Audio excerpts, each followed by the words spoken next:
neutrality. Maybe a few of you have already heard that term a few years ago when Vitalik Buterin has coined it in one of his famous posts on Nakamoto.com. And it has become on top of mind recently with selected wallet addresses that have become sanctioned, and it resulted in, for example, the Ethereum network to validate lesser blocks that are credibly neutral and prefer blocks that respect the sanction lists. So this is actually opposing to the mission of Ethereum and many other global blockchains that want to spin up a global network of nodes that give people all over the world access to financial transactions, making it a human right, and also giving access to wealth-creating products. So, as this is a current challenge, and regulators all over the world haven't found a consensus about how to treat decentralized projects, permissionless and trustlessness, we would like to dive deeper into this discussion with our today's panelists. And I'm happy to have Walter here from DLT Finance, and you're leading partnerships and business development, right? And Nathalie from Nathalie Lagt-Audier. She's head of EMEA for enterprise at Ledger. Who doesn't know Ledger, one of the leading hardware wallets for self-custody. And then we have Sophia Lopez, co-founder and COO at Kaleido, a platform for blockchain and digital assets, allowing corporates adopting private blockchains with Hyperledger frameworks. And Christian Rao, that you've just seen on this stage maybe earlier. He's Senior VP for Crypto and FinTech Enablement in Europe at MasterCard. Let's dive into it. So let me start asking, Sophia, with Kaleido you are serving institutions. What do you think, which setups will win among these players? Permissionless, permissioned, or hybrid solutions? Thanks, Romina. And I'm sorry, I directly jumped into the questions, but maybe you also want to introduce yourself and your initiatives a bit further. Go down the panel if everyone wants to give a little intro. Yeah, sure. How close should I hold the microphone, though? Is it okay for everyone? Good, cool.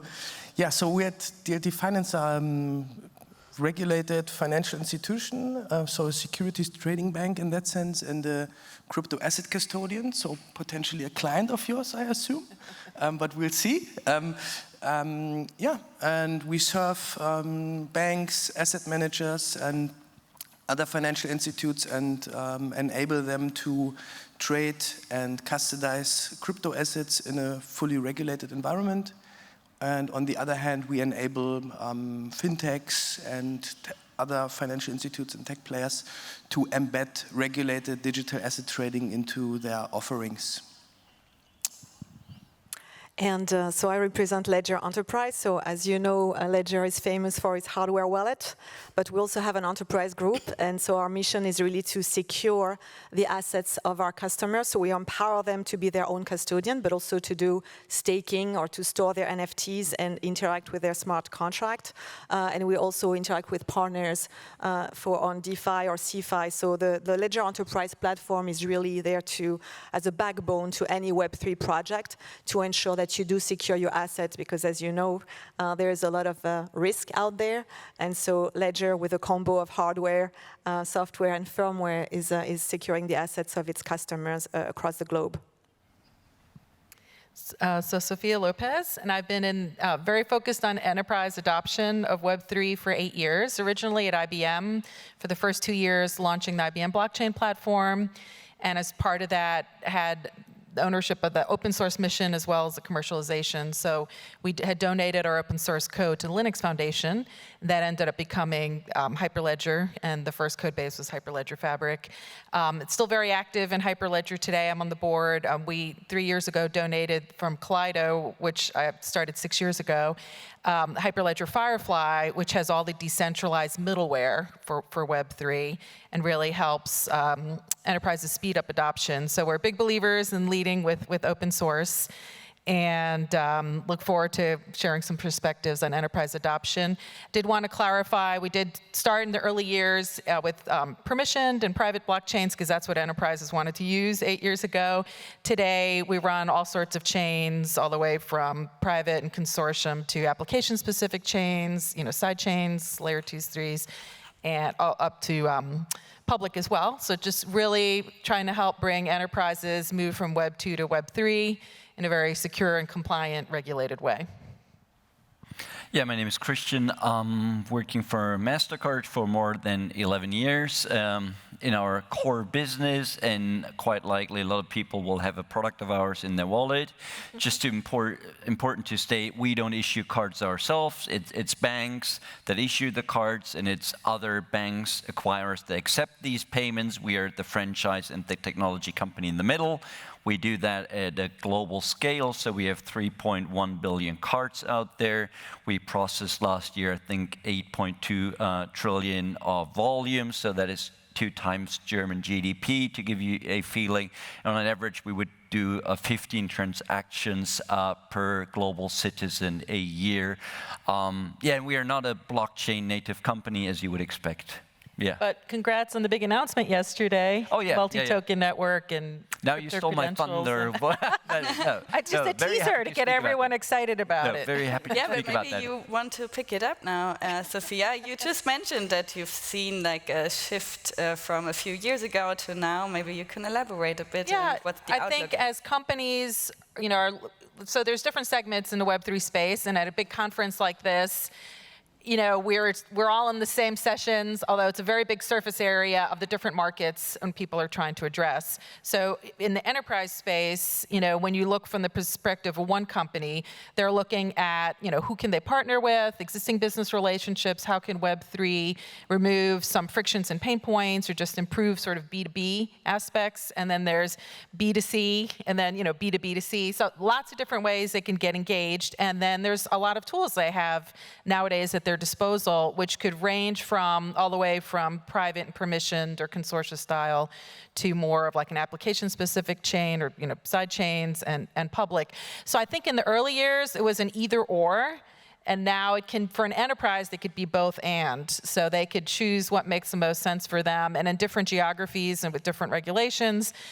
Some financial institutions, Europe is lucky to have some more clarity than we have in the US, so that can help people with like new ways of approaching their customers or business when they have the clarity versus in other parts of the world.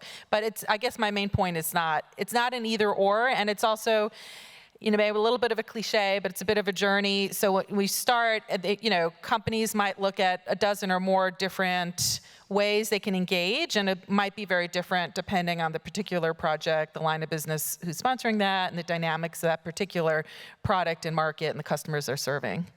So, so okay, I hear you are believing in a dual system, or and that it's use case specific.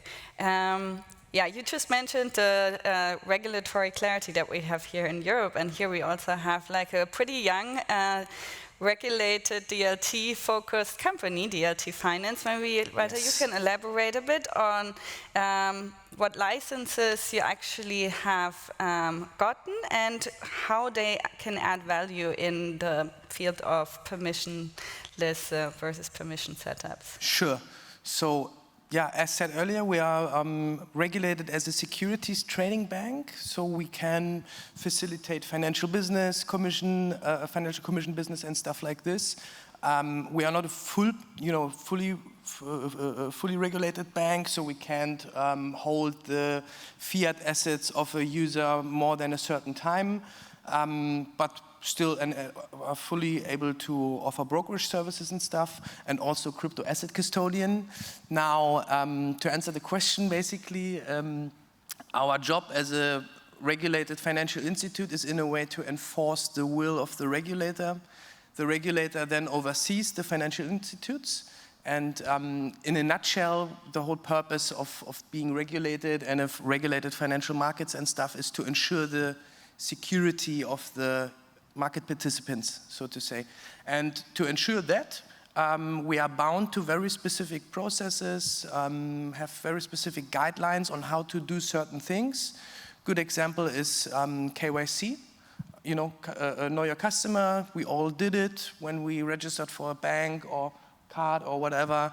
And German is very special about the KYC. Obviously, we have the video ident, which is not common in other countries, at least not the way we have to do it.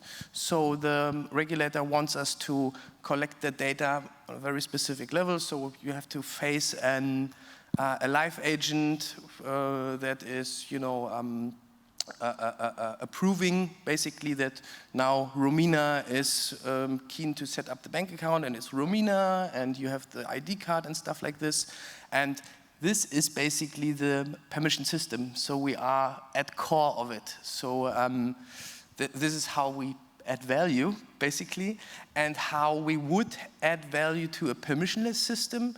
It depends on how this all is set up. I can envision, for example, that the role of a regulated institution is then not simply to enforce the will of the regulator, but rather oversee it, you know, just as a validator, maybe something like this could be down the road. Yeah. Okay, so something like a white hat gateway to the blockchain world. Good. Great. Yeah, thanks for clarifying that. Christian, MasterCard has recently launched a crypto credential service for cross-border transfers, and it actually will also allow wallets to be identified in transactions that are compliant with requirements such as the FATF, the so-called travel rule. I think that was particularly exciting. Can you maybe explain us a bit better how it works on the technical setup? Yeah, and maybe taking one step back before. So our mission is always to enable safe, simple, secure payments, to pay and to get paid. And we're pretty much technology agnostic, as long as, you know, the technology ticks the boxes. So we do ACH payments in the UK.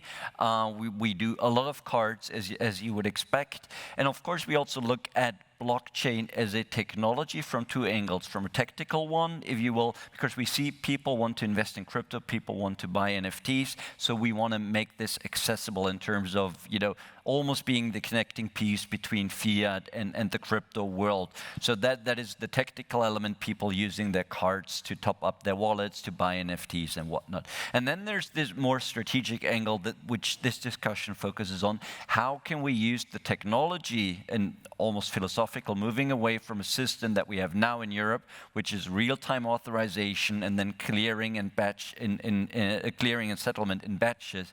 And then, of course, their blockchain has an immense appeal to us, because even if you're in a real-time banking environment in the UK, let's say Sophia and I both bank with Barclays, the UK is totally on real-time ACH, but it's on real-time ACH from Monday at 9 to Friday at 5. So even if we're with the same bank, money is not moving on a Saturday morning or at 11 p.m.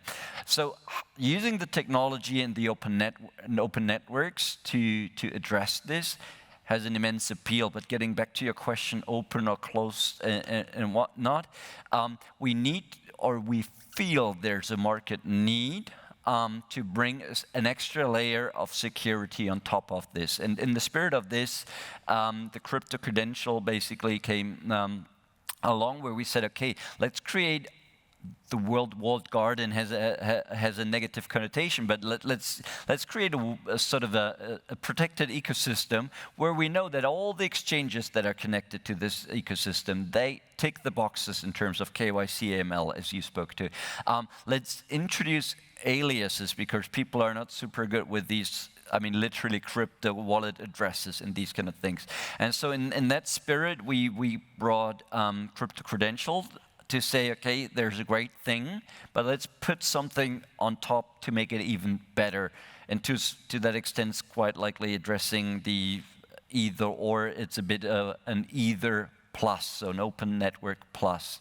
And then, as Sophia just mentioned, yesterday we communicated something that we call multi-token network.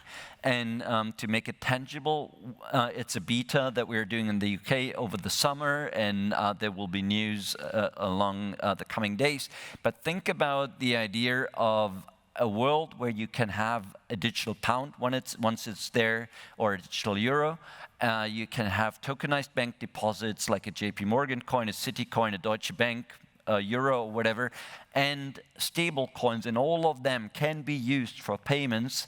You know, like I can use my MasterCard that is euro denominated, I can use it in the US, or you can use your card in wherever. And this is the idea of, and again, trying to tie it to the theme of the panel, it's the idea of using these open networks, but bringing our capabilities, our set of technology, rules and regulations, partners to make it even better, and to maybe address some of the shortcomings that we've seen in crypto. Ah, exciting. So, Natalie, there have been also exciting news about Ledger just yesterday. And that was that Ledger is launching an enterprise-grade trading platform. Can you share your perspective of the relevance of permissioned versus permissionless trading places and infrastructure for institutionals in that perspective? Yes, so just to take a step back, to Ledger, what's very important is sovereignty, and is ensuring that our customers, whomever they are, whether they are consumers with the nano, but also like corporations, crypto-native company exchanges, or financial institutions, also have their sovereignty. So one big principle is that our customers have, the entirety of their private key. And the other principle beyond security is truly governance.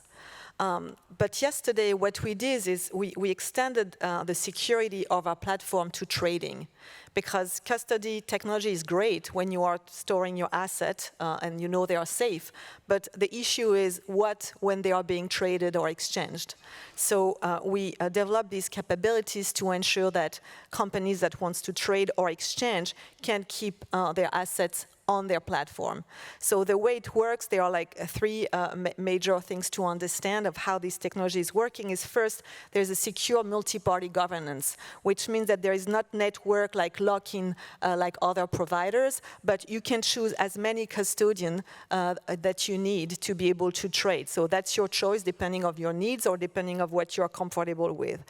The second thing that happened is that it's off-exchange trading. So through collateral pledging and efficient, customizable settlement, you can do your trading all day long in having your assets staying on your platform. So that avoid risk for the exchanges, but also risk for the custodian. And the third thing that's very important is a transparent governance. So at every point in time, every actor knows exactly what permission the others has on the network. So there's really a governance network that happen within this trading solution. So it means that, back to your questions, exchange risks are diminished, but also like the direction is to bring to a fully permissionless environment.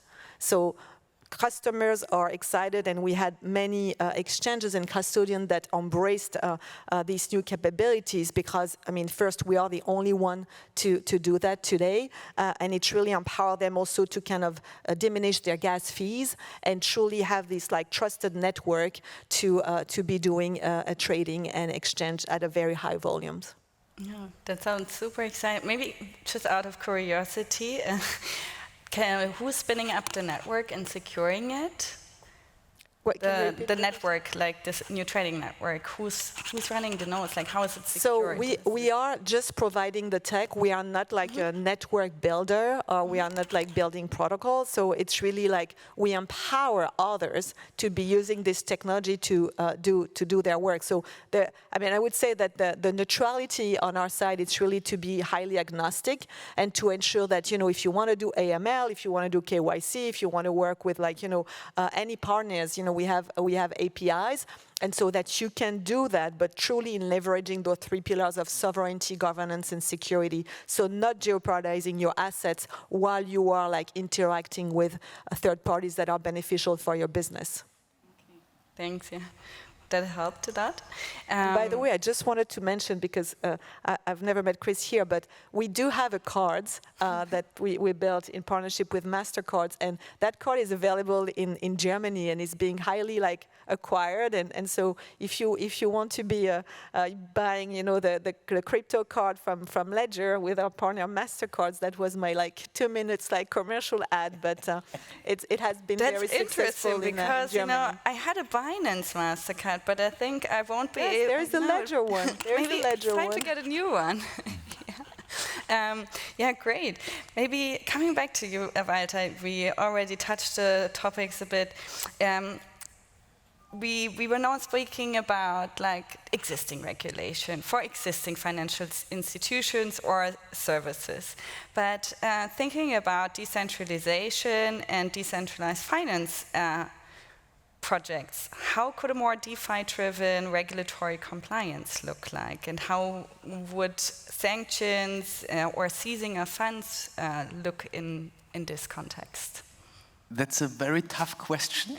It's a beautiful question, though, because in essence, this is what blockchain is all about, right? A trustless system, a secure system also. So maybe let's stick with the KYC example from earlier. This is, from my understanding, as permissioned as it gets, right? So if you want to KYC yourself with a service provider, you then have to face, at least in Germany, due to the video ident, you have to face a live agent, right? That facing you and approving you and stuff like this. So there is a central counterparty who's making a decision in the end.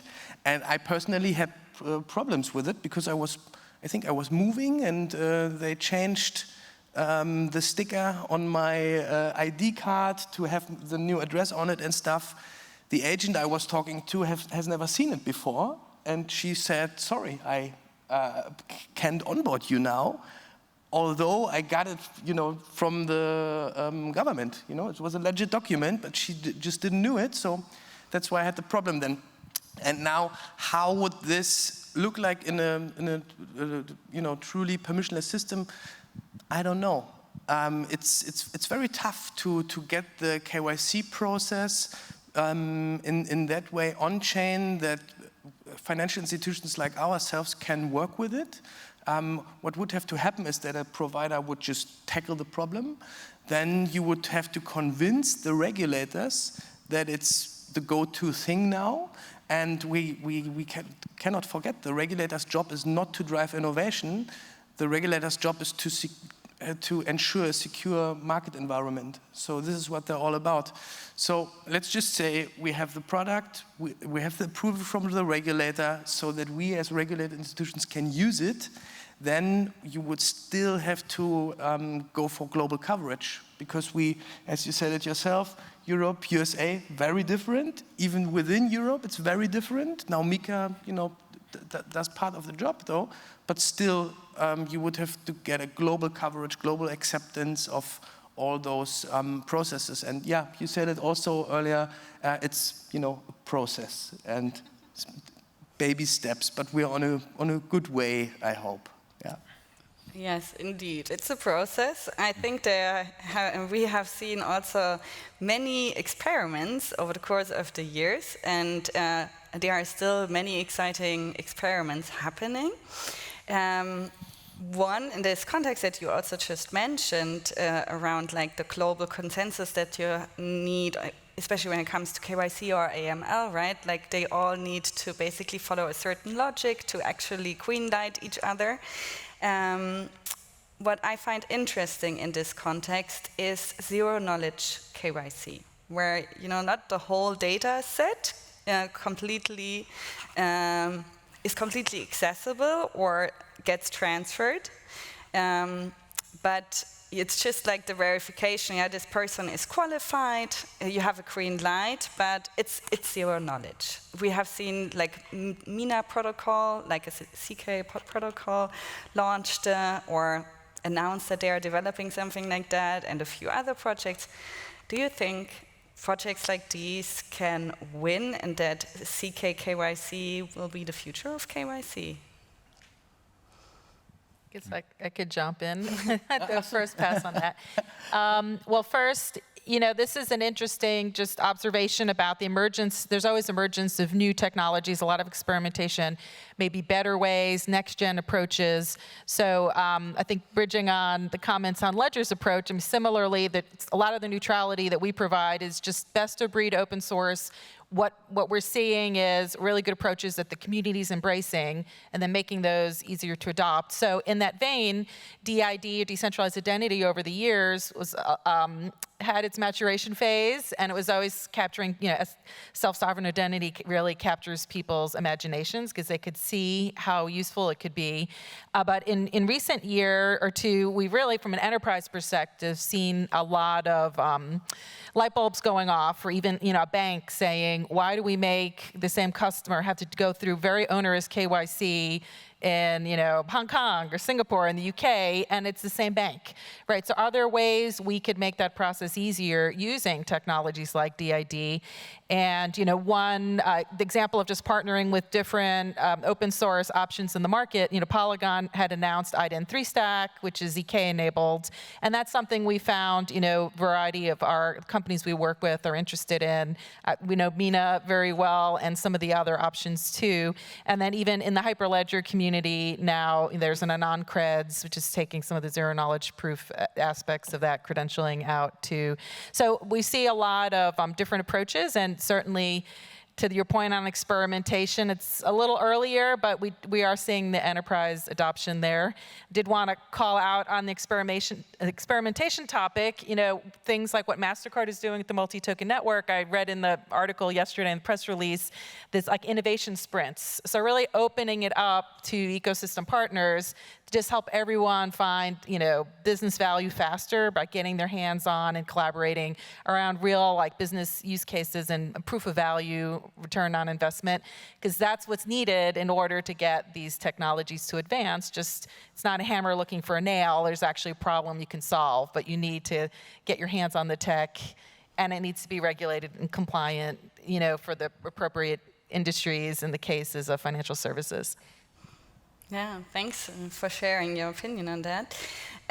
We also touched one aspect a bit earlier, and that's about, we dream of permissionless and open source networks, and they are spun up globally and sometimes even by private node operators. But then we have the problem then when it comes to certain financial services, regulators actually demand to know every participant in the network, means we're coming down to the node operator level. And we see a trend, for example, in Avalanche, there were projects that used subnets where every validator was a had to be a US entity, and they also had to be like a financial institution. So do you think those players are actually qualified or the best to secure and validate permissionless networks? Would this be the future? I can take a very abstracted perspective from a MasterCard angle, because we saw this 15 years ago, when before we only had issuers and acquirers giving out cards, and there was only banks, like proper Vollbanken, and nothing in between. And then came fintech along, and you could be an EMI, you could be electronic money institute, you could be a PSP, payment service provider. So there were all these shades of gray that evolved, and the regulator and the industry needed to find a name, needed to put them in a box, and needed to come up with a way how to deal with them, how to address them. And I think almost, of course, technically it's a different thing, but I see a lot of the process repeating in blockchain. It's a storming and norming phase, and you have new players that regulators and old school industry players, even such as ourselves, maybe don't even have a proper name for. But I think time will solve for this, and it will shake into its place, and there will be, let's say, more reasonable approaches. Of course, you always have this overshooting, as in always or anybody has and these things. Yeah. But I think it will become more nuanced once there's a regulatory framework in place, once the industry is better understood by the regulators and all stakeholders. That's a bit my, kind of this detached perspective on this. And maybe what's ironic too is that if we really want people to access crypto, like what regulators are doing is truly helpful. And the fact that banks are coming into this arena is also very interesting, because they are regulated, they are trustworthy by their customers, and they're going to talk about it in a way that's going to be more like understandable than the way that sometimes we do talk about crypto and Web3, because we talk too much about the tech and not about the business outcome, and not enough about the usage. So if we make it understandable, palatable, and really compelling for customers, then they're going to be using it and will not be wondering about all of this. So I think that the way we build our platform is to be able to make it auditable and to assure regulators that yes, it's serious. I mean, there is governance, there is compliance. I mean, it's serious business. We are talking about assets with high values. So if we want people to understand it and feel comfortable with it, we need to have players that have been there for a long time and have the trust from the masses. Yeah. Well, when I hear you say that, I actually ask myself, isn't that a bit opposing to what Ledger is building? It's very because ironic. self-custody is, from my perspective, maybe also the future for the whole core banking infrastructure, because fractional reserve banking, as it worked until now, everyone knows it won't be possible to exist because regulators also fail to oversee these activities. And consumer funds were speculated to just earn yield that the bank wanted to have, that should actually, the consumer that lent out the money or deposit it should have a right to. So I think we are in a time of fundamental changes, and that maybe there's a transition on the infrastructure level. No, and I think you're right. It's the irony of the Web3, but I think also we need to be able to leave options. It's about empowering people. There are people that really wanted their nanos, their ledger, because they wanted to own their own assets. And there are people that don't want to. They want to leave that to exchanges, and they leave their assets on exchanges, and we saw some of the consequences. And it's the same with corporations. Some want to be their own bank and have their assets, and some want to leave that to some renowned custodian. So I think that our job is to ensure that we make it accessible and we give options to people to choose what's the right outcomes for their own business, without being dogmatic and religious about what's wrong and what's right. Otherwise, we're going to get back into kind of a polarized world where there'll be the anti and the pros. And I think that if we want to convince people that crypto is highly useful and there is a real play, we need to, again, to make it accessible and focus our work and development around the usage. Yeah. So it sounds like you share the perspective that we have important experiments going on. There's still a fragmented player composition in the market, and we will see for different user types or use cases, different solutions that adopt some type of consumer protection, and that regulated institutions and regulation itself can actually add value for different user types. And maybe to close this this panel, we all have been using SWIFT a lot, and SWIFT has also been a very important instrument when speaking of sanctions, and maybe also seizing funds. Maybe you can, one after another, maybe elaborate a bit on your opinion if you think that SWIFT will stay in the next 10 years or if it will disappear. Walter, do you want to start? Sure. I